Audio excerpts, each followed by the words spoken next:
Welcome back again in C sharp session. अभी तक हमने जो भी डॉट नेट के अंदर प्रोग्रामिंग पढ़ी वो प्रोसीजर बेस्ड प्रोग्रामिंग अप्रोच थी। ठीक है, प्रोसीजर बेस्ड प्रोग्रामिंग अप्रोच जिस तरह से हमने सी लैंग्वेज पर काम किया, ठीक है, वहाँ पर जो भी अप्रोच हमारे पास मौजूद थी उसी अप्रोच को यूज़ करते हुए हमने सी शार्प डॉट नेट पर भी काम किया है। यानी डेटा टाइप्स क्या होते हैं, लूप किस तरह से एग्जीक्यूट होता है, ठीक है, इसी तरह से इफ़ स्टेटमेंट किन किन तरहों से इस्तेमाल होती हैं, सो ऑन सो फोर्थ, ये तमाम चीज़ें हमारी प्रोसीजर बेस्ड थी। तो इस सेशन पे हमें ये समझना है कि जिस मकसद के लिए हम डॉट नेट प्रोग्रामिंग लैंग्वेज पढ़ रहे थे उसकी वजह ही यही थी कि डॉट नेट यानी सी शार्प प्रोग्रामिंग लैंग्वेज एक ऑब्जेक्ट ओरिएंटेड प्रोग्रामिंग लैंग्वेज है।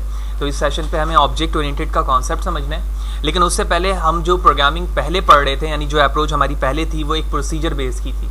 प्रोसीजर बेस्ड जैसे सी प्रोग्रामिंग लैंग्वेज है, ठीक है, उसमें जो अप्रोच थी हमारी वो टॉप से बॉटम की तरफ थी, जिसे हम टॉप डाउन अप्रोच भी कहते हैं। ठीक है, यानी उस पर अप्रोच जो रीडिंग का होता है वो टॉप से स्टार्ट होता है और आपके डाउन यानी बॉटम साइड तक जाता है। ठीक है, ऐसा नहीं हो सकता कि आप कोई भी अप्रोच के जरिए से किसी सिलेक्टेड जगह पर जंप कर सकें।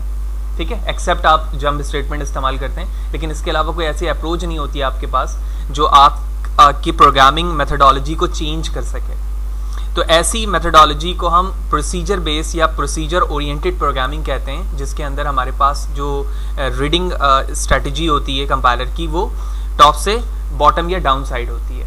लेकिन जो दूसरा अप्रोच है जिसे हम कहते हैं ऑब्जेक्ट ओरिएंटेड प्रोग्रामिंग, इसमें C sharp, C plus plus, F sharp और पाइथन से रिलेटेड जितने भी सो ऑन आगे प्रोग्रामिंग लैंग्वेज है, इन तमाम लैंग्वेजेस को हम ऑब्जेक्ट ओरिएंटेड प्रोग्रामिंग कहते हैं। तो क्यों कहते हैं?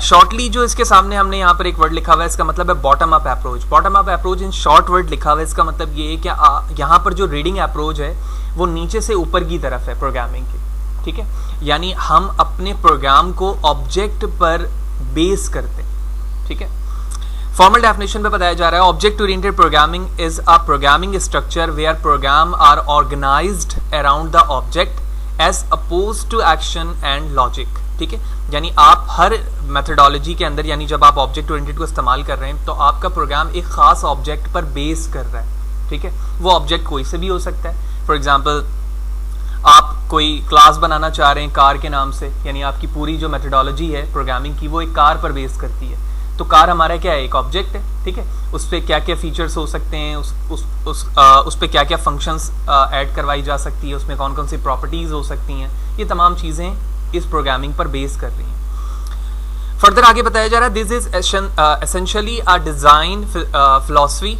that use a different set of programming languages such as C sharp. Understanding object oriented programming concept can help make decisions about how you should design an application and what language to use. यानी आप किस language को इस्तेमाल करेंगे और आप किस तरह से आपको अपने प्रोग्राम को डिज़ाइन करना चाहिए, ये कॉन्सेप्ट आपको कौन देता है? ऑब्जेक्ट ओरिएंटेड प्रोग्रामिंग देती है।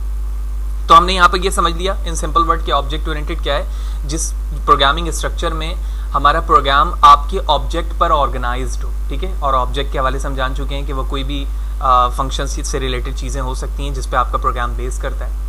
तो ऑब्जेक्ट ओरिएंटेड प्रोग्रामिंग के कुछ पिलर्स हैं, ठीक है, यानी जिन चीज़ों पर ये बेस करता है। ठीक है, वो बेसिक चीज़ें क्या है? Encapsulation number 1, number 2 inheritance, number 3 polymorphism and number 4 is abstraction. ठीक है, तो ये चारों चीज़ें हम अपकमिंग सेशन पे ऑल्दो हम डिस्कस करेंगे कि इनकैप्सुलेशन क्या है, इसकी डेफिनेशन क्या है, किस तरह से फॉर्म होता है, सो ऑन, ये सारी चीज़ें होंगी। इसके अलावा ऑब्जेक्ट ओरिएंटेड कॉन्सेप्ट के अंदर जब हम सी शार्प पे काम कर रहे होते हैं तो हम नेम स्पेस के हवाले से पढ़ते हैं कि नेम स्पेसेस क्या हैं। फिर इसी तरह हमारे पास एक डेफिनेशन होती है क्लास की। ठीक है, ये क्लास क्या चीज़ है, और इसी तरह जब भी हम एक क्लास बनाते हैं तो उसके लिए हमें ज़रूरी है कि उसके इंस्टेंस को यानी उसके पार्ट को जब हम कॉल करना चाहते हैं तो उसके लिए हम उसका एक ऑब्जेक्ट क्रिएट करते हैं। ठीक है, और इसी तरह इससे रिलेटेड जितने भी स्टफ हैं वो हम ऑब्जेक्ट ओरिएंटेड के अंदर डिस्कस करते हैं। ठीक है, तो पिलर्स अपकमिंग सेशन पर हम स्टार्ट करेंगे, वहाँ पर जब जाएंगे तो हम एक एक चीज़ों को इंडिविजुअली देखेंगे। फर्दर इस सेशन के अंदर हम स्टार्ट करते हैं नेम स्पेस से। ठीक है, कि नेम स्पेस क्या है। तो सबसे पहले हम नेम स्पेस की डेफिनेशन समझते हैं, फिर उसके बाद हम प्रैक्टिकली देखेंगे कि नेम स्पेस की वर्किंग किस तरह से होती है। तो name spaces in C sharp. तो name spaces are used to organise your program, यानी नेम स्पेस इस्तेमाल करने की बेसिक वजह ही यही है कि हम अपने प्रोग्राम को एक ऑर्गेनाइज्ड वे में लेकर आना चाहते हैं। ठीक है, यानी आपने एक सिंपल प्रोग्रामिंग की विदाउट नेम स्पेस तो वो भी एग्जीक्यूट हो जाएगी, लेकिन नेम स्पेस की वजह से आपका प्रोग्राम एक ऑर्गेनाइज्ड वे पर आ जाता है। Further also provide assistance in avoiding the name conflict, यानी अगर आप एक से ज़्यादा सेम रिलेटेड नेम के क्लास पर काम करना चाहते हैं तो वहाँ पर जो कॉन्फ्लिक्ट आता है उस चीज़ को ये क्या करता है, अवॉइड करता है। क्यों? क्योंकि आपकी जो सेपरेट क्लास होती है वो सेपरेट नेम स्पेस के अंदर होती है। नेम स्पेस दो तरह के हो सकते हैं, इंटरनल और एक्सटर्नल, ठीक है। जो इंटरनल होते हैं, जैसे हमने शुरू से प्रोग्रामिंग में देखा, जो टॉप पर हम यूजिंग सिस्टम लिखते हैं C# के अंदर, वो हमारे इंटरनल नेम स्पेसेस हैं, और एक्सटर्नल वो है जो आप अपने प्रोग्रामिंग के अंदर खुद से क्रिएट करते हैं। लिहाजा अब हम प्रैक्टिकली अप्रोच की तरफ मूव करते हैं कि ये नेम स्पेसेस डेफिनेशन के रिस्पेक्ट से तो हमने देख लिया, हम प्रैक्टिकली इसे कैसे समझते हैं। लिहाजा मैंने विजुअल स्टूडियो यहाँ पर ओपन कर रखा और मेरे प्रोजेक्ट का जो नाम है वो नेम स्पेसेस _C# है, ठीक है, और ये इस वक्त ब्लैंक प्रोजेक्ट है। जब मैंने एक ब्लैंक प्रोजेक्ट क्रिएट किया है तो आप देख रहे हो कि ये वो नेम स्पेसेस हैं जो कि डिफ़ॉल्ट तौर पर आपकी मशीन पर मौजूद हैं, और बिल्कुल स्टार्टिंग के सेशन पर हमने समझा था कि name space is a collection of classes, ठीक है, जिसके अंदर फर्दर डिफरेंट क्लासेस हो सकती हैं और एक क्लास भी हो सकती है, जैसे हमने लिखा था system.console.write, ठीक है, और उसको हैंडल करने के लिए हम यहाँ पर उसे ऐड करवा लेते हैं। फिर दूसरा नेम स्पेस यहाँ पर मौजूद है जो आपके प्रोजेक्ट के नाम से क्रिएट हुआ है। आप देख रहे हैं यहाँ पर एक प्रोजेक्ट है, प्रोजेक्ट के अंदर क्लास है, क्लास के अंदर आपका मेन मेथड है। यानी जब भी आप नेम स्पेस क्रिएट करते हैं इसका मतलब ये है कि आप अपने कोड को या प्रोग्राम को एक ऑर्गेनाइज्ड वे पर लाना चाह रहे हैं, ठीक है। तो ये तो एक डिफ़ॉल्ट नेम स्पेस था जो कि यहाँ पर मौजूद है। अब मैं यहाँ पर नेम स्पेस खुद से क्रिएट करने लगा हूँ, लिहाजा मैं नीचे आता हूँ और यहाँ पे हम लिखेंगे नेम स्पेस क्रिएट करने के लिए नेम स्पेस और उसके बाद नेम स्पेस का नाम, ठीक है। तो मैंने नेम स्पेस का नाम यहाँ लिख दिया static website curly bracket open close. Name space के अंदर आप चाहें तो फर्दर भी नेम स्पेस बना सकते हैं, ठीक है, यानी नेस्टेड नेम स्पेस भी बिल्कुल पॉसिबल है, लेकिन पहले हम एक ब्लैंक नेम स्पेस पे काम करेंगे यानी सिंपल, उसके बाद हम उसे नेस्टेड करके भी देखेंगे। ओके, तो इसके अंदर अब हम एक क्लास बनाएंगे, ठीक है। क्लास क्या है फर्दर अभी हम डिस्कस करेंगे, लेकिन यहाँ पर समझने के लिए जब भी आप किसी मैथड को या वेरिएबल को फॉर्म करना चाहते हैं, इनिशियलाइज करना चाहते हैं, तो आपको एक टेम्पलेट की ज़रूरत होती है और क्लास वही टेम्पलेट्स है, ठीक है। तो क्लास बनाने के लिए या सबसे पहले आप क्लास लिखते हैं और उसके बाद क्लास का नाम लिखते हैं। तो मैंने यहाँ पर क्लास का नाम रख दिया फॉर एग्जांपल A और उसके बाद उसकी बॉडी बना दी। अब बॉडी बनाने के बाद अब यहाँ पर आप वेरिएबल भी इनिशियलाइज कर सकते हैं और इसी तरह आप मेथड भी बना सकते हैं या व्हाटएवर जो भी वर्किंग ऑर्गेनाइजेशन है आपके प्रोजेक्ट की, आप उस पर काम कर सकते हैं। लिहाजा फंक्शन बनाने के लिए मैं लिखता हूँ पब्लिक स्टैटिक वॉइड और उसके बाद मैंने इसका नाम रख दिया static function small bracket open close curly bracket open close console.writeline here it is static function, that's it। तो इस वक्त मैंने अपने प्रोजेक्ट के अंदर एक ऑलरेडी नेम स्पेस डिफ़ॉल्ट तौर पे बना हुआ था जिस पे आप वर्किंग करते हैं फ्रॉम स्क्रैच, लेकिन इस वक्त मैंने एक और नेम स्पेस बनाया जिसका नाम है स्टैटिक वेबसाइट। इसके अंदर एक क्लास है जिसका नाम है A। उस A क्लास के अंदर एक मेथड है, ठीक है, स्टैटिक मेथड है। इसकी वजह ये है कि ऑब्जेक्ट बनाए बगैर मैं इसे कॉल कर सकता हूँ और उसके अंदर ये लाइन लिखी हुई। अब मुझे क्या करना है, अपने मेन फंक्शन यानी मेन जो मेथड होता है हमारा, हमें पता है कि मेन मेथड के अंदर जब तक हम किसी चीज़ को कॉल नहीं करते उस वक्त तक हम उसे एग्जीक्यूट नहीं कर सकते।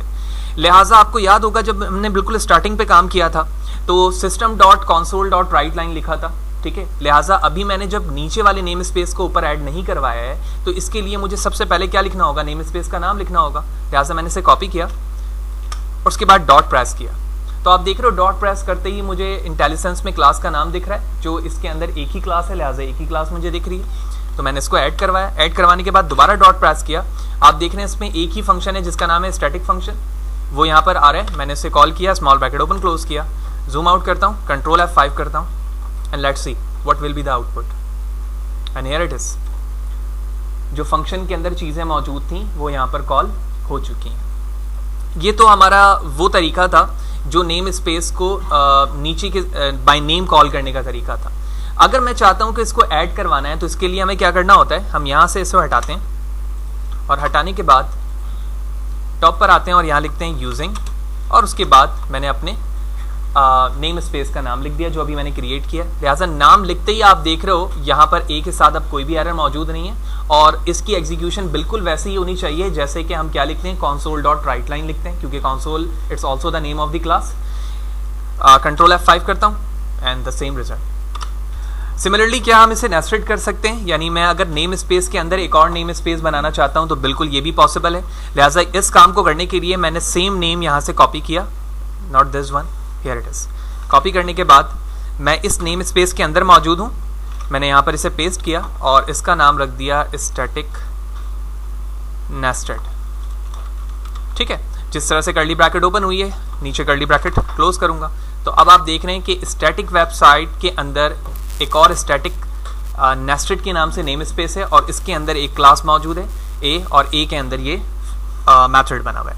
लिहाजा इसे कॉल करने का पहला तरीका तो ये है कि सबसे पहले आप अपने पहले नेम स्पेस को लिखेंगे जिसका नाम क्या है, स्टैटिक।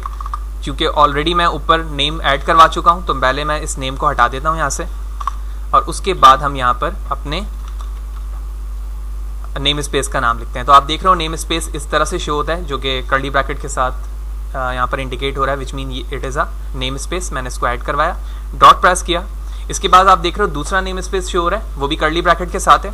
अब क्लास शो होनी चाहिए, लिहाजा डॉट प्रेस करता हूँ, क्लास शो हो रही है और उसके बाद हमारा स्टैटिक फंक्शन शो होना चाहिए जो मैंने क्रिएट किया है एंड दैट्स इट। तो मैं इसे डिलीट कर देता हूँ यहाँ से, जूम आउट, कंट्रोल F5 और आप देख रहे हो अभी भी वो हमारा फंक्शन वैसे ही कॉल हो रहा है। तो बिल्कुल इसी तरह जिस तरह से मैंने यहाँ पर डायरेक्टली नेम के जरिए से कॉल किया है, मैं चाहूँ तो इसे यूजिंग नेम स्पेस के जरिए से भी ऊपर ऐड करवा सकता हूँ। लिहाजा कंट्रोल X करने के बाद मैं ऊपर लिखता हूँ यूजिंग और पहले नेम स्पेस के बाद दूसरे नेम स्पेस का नाम लिख दिया और ये करने के बाद हम यहाँ से डॉट हटा देते हैं जो कि इसमें मौजूद है और आप देख रहे हो कि यहाँ पर कोई भी एरर शो नहीं हो रहा है क्योंकि दोनों नेम स्पेसेस के नाम मैंने ऊपर ऐड करवा दिए। ये पहला नेम स्पेस है और उसके अंदर दूसरा नेम स्पेस यहाँ पर मौजूद था। उसके बाद कंट्रोल F5 अगेन किया and it's build successfully, output displayed.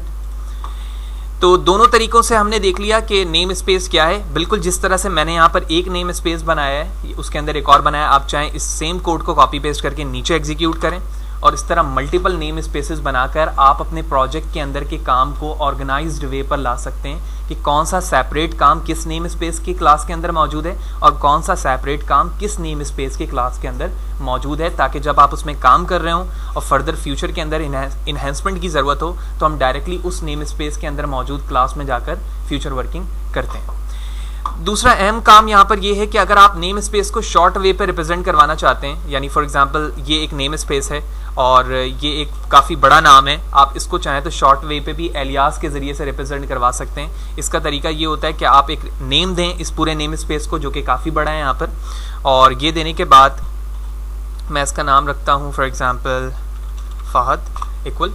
तो फ़हद जो है वो इस पूरे नेम स्पेस का क्या हो गया, एलियास हो गया। ठीक है, alias nothing but a name, ठीक है, जो कि आप प्रोग्रामिंग के ज़रिए से एक नेम देते हो जो उसका अपना नाम नहीं होता, लेकिन आप अपनी अंडरस्टैंडिंग के लिए उसको एक नेम डिसाइड कर रहे होते हो, जैसे मैंने यहाँ दिया है। अब मैं यहाँ पर उन दोनों नाम की जगह पर सिर्फ क्या लिख सकता हूँ, फ़हद डॉट ऑनली। तो आप देख रहे हो कि जैसे मैंने फ़हद डॉट लिखा है अब कोई भी एरर यहाँ पर मौजूद नहीं है और प्रोग्राम वैसे ही एग्जीक्यूट होना चाहिए जैसे पहले हो रहा था। लिहाजा मैंने कंट्रोल 5 अगेन प्रेस किया और अभी भी आप देख रहे हो कि कोई गलती यहाँ पर नहीं है।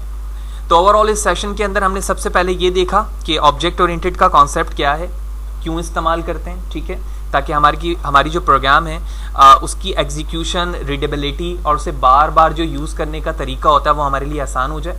उसके बाद हमने नेम स्पेस को इस सेशन पे देखा कि नेम स्पेस क्या है, ये इसलिए इस्तेमाल किया जाता है ताकि आप अपने प्रोग्राम को ऑर्गेनाइज्ड वे पर ला सकें और साथ ही साथ जो सेम नेम के प्रॉब्लम्स हैं जिसकी वजह से प्रोग्राम में कॉन्फ्लिक्ट आता है, इस चीज़ को इसके ज़रिए से हम क्या कर सकते हैं, अवॉइड करवा सकते हैं। दो तरह के होते हैं, एक इंटरनल है और एक एक्सटर्नल है। इंटरनल वो है जो मशीन के अंदर डिफ़ॉल्ट तौर पे मौजूद है, जैसे यूजिंग सिस्टम, इसी तरह से लिंक टेक्स्ट, और जो अभी हमने क्रिएट किया है उसका नाम यहाँ पर मैंने शुरू से स्टार्टिंग से बताया कि हम किस तरह से इसे क्रिएट करते हैं। उसके बाद हमने मल्टीपल वे देखा कि हम इसे किस किस तरह से कॉल कर सकते हैं और कितने आसानी के साथ जो इसके अंदर हमारा सेपरेट चंक होता है कोड का उसको हम ऑर्गेनाइज्ड वे पे लाकर एग्जीक्यूट करवा सकते हैं।